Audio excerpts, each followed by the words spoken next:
দৃশ্যটি বাংলাদেশের একটি দৃশ্য আপনাদেরকে দেখাবো, যে দৃশ্য দেখলে যে কোনো অমানবিক মানুষেরও সামান্যতম মানবিকতা বোধ জন্ম হওয়ার কথা।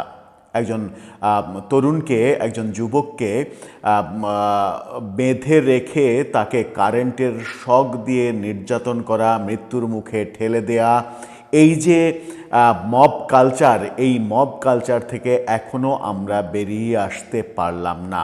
অথচ আজকেই সংসদে স্বরাষ্ট্রমন্ত্রী সালাউদ্দিন আহমেদ বলেছেন দেশে আর মব কালচারের অস্তিত্ব থাকতে দেবেন না তিনি। যখন তিনি বলছেন তার সরকার বলছে তারা চেষ্টা করছে মব মুক্ত বাংলাদেশ গড়ার, যে মবের রাজত্ব প্রফেসর ইউনূস তৈরি করে গিয়েছেন সেই চেষ্টা সফল হচ্ছে না।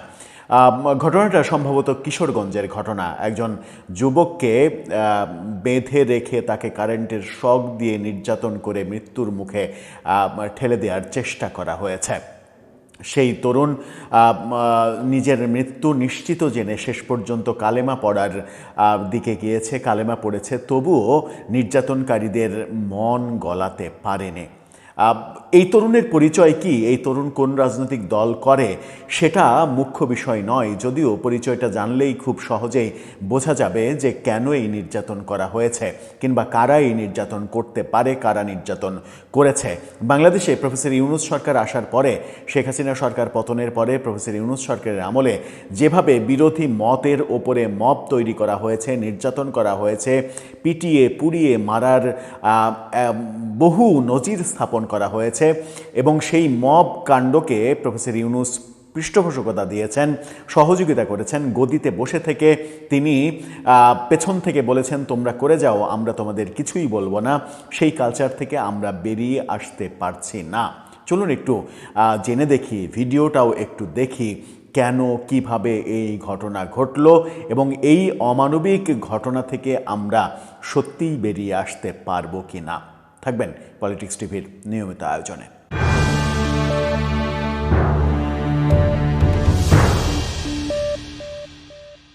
দর্শক, বলছিলাম কারেন্টের শক দিয়ে নির্যাতনের কথা। তার আগে একটি মানবিক ব্যাপার, অমানবিক ব্যাপার আলোচনার আগে একটা মানবিক ব্যাপার আপনাদেরকে বলি। ফুড ফর অল, সবার জন্য খাদ্য, এই কর্মসূচি নিয়ে একটি নতুন ইউটিউব চ্যানেলের যাত্রা শুরু হয়েছে, যারা ক্ষুধার্ত মানুষের কাছে খাবার পৌঁছে দেওয়ার কাজটা করে যাচ্ছে। অমানবিক এই বাংলাদেশকে মানবিকতার দিকে নিয়ে যাওয়ার চেষ্টা করছে। ডেসক্রিপশন বক্সে লিঙ্ক দেয়া থাকবে, সেই লিঙ্কে গিয়ে অন্তত এই চ্যানেলটা সাবস্ক্রাইব করে তাদের পাশে থেকে তাদের অনুপ্রেরণা দেবেন, যেন মানবিক বাংলাদেশ গড়ার অনুপ্রেরণা এখান থেকে আমরা পেতে পারি। চলে যাচ্ছি মূল আলোচনায়। বলছিলাম বেঁধে রেখে একজন তরুণকে কারেন্টের শক দিয়ে নির্যাতন করার ভয়াবহ চিত্র, একটা ভিডিও ছড়িয়ে পড়েছে সামাজিক যোগাযোগ মাধ্যমে। এই যুবকের পরিচয় দাবি করা হচ্ছে সে ছাত্রলীগের কর্মী।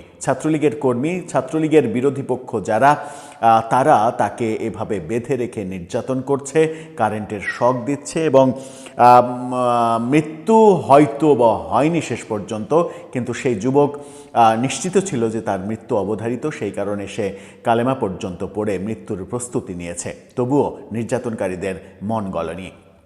একটা ভিডিও, যে ভিডিওটা ছড়িয়ে পড়েছে, আজকের কণ্ঠ নামে একটা অনলাইন প্ল্যাটফর্ম এই ভিডিওর প্রকাশ করেছে তারা।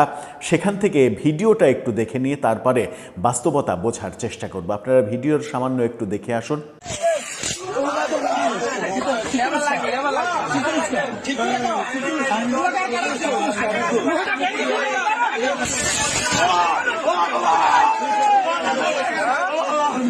এই খবরটা বিভিন্নভাবে সামাজিক যোগাযোগ মাধ্যমে ছড়িয়ে পড়েছে এবং দাবি করা হচ্ছে এই ঘটনাটা কিশোরগঞ্জে ঘটেছে। এক ছাত্রলীগ নেতার উপরে চালানো হয়েছে মধ্যযুগীয় কায়দায় অবর্ণনীয় নির্যাতন। কিশোরগঞ্জ জেলা ছাত্রলীগের সহ সম্পাদক মোল্লা পিয়াল মাহমুদ তার নাম, এমনটা দাবি করা হচ্ছে।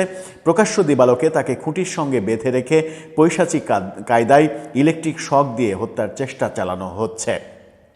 এই ভয়াবহ নির্যাতনের একটি ভিডিও সামাজিক যোগাযোগ মাধ্যমে ছড়িয়ে পড়ার পর জনমনে আতঙ্ক তৈরি হয়েছে, তীব্র ক্ষোভের জন্ম দিয়েছে।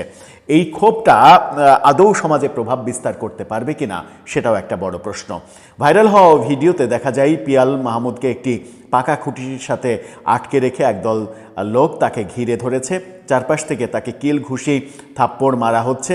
তবে ঘটনার ভয়াবহতা চরমে পৌঁছায় যখন দেখা যায় আক্রমণকারীরা একটি ইলেকট্রিক ডিভাইস দিয়ে পিয়ালের শরীরে বারবার বিদ্যুতের শক দিয়ে দিচ্ছে।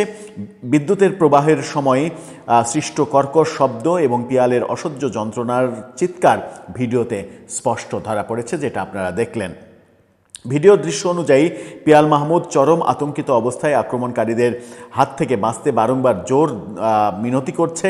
এক পর্যায়ে মৃত্যু অনিবার্জিত ভেবে তিনি উচ্চস্বরে লা ইলাহা ইল্লাল্লাহ পাঠ করতে থাকেন, কিন্তু এই করুণ আকুতিও আক্রমণকারীদের মনে বিন্দুমাত্র দয়া তৈরি করতে পারেনি, বরং তারা আরও উন্মত্ত হয়ে ঝাঁপিয়ে পড়ে পিয়ালের ওপরে। পুরো ঘটনাটি জনাকীর্ণ একটা স্থানে ঘটেছে। সেখানে শিশুসহ অসংখ্য সাধারণ মানুষ দাঁড়িয়ে এই নির্মম দৃশ্য দেখলেও কেউ তাকে রক্ষায় এগিয়ে আসেনি। এমনই অমানবিক একটা বাংলাদেশ প্রফেসর ইউনূস গড়ে গেছেন, যার ধারাবাহিকতা থেকে এখনও আমরা মুক্তি পাচ্ছি না।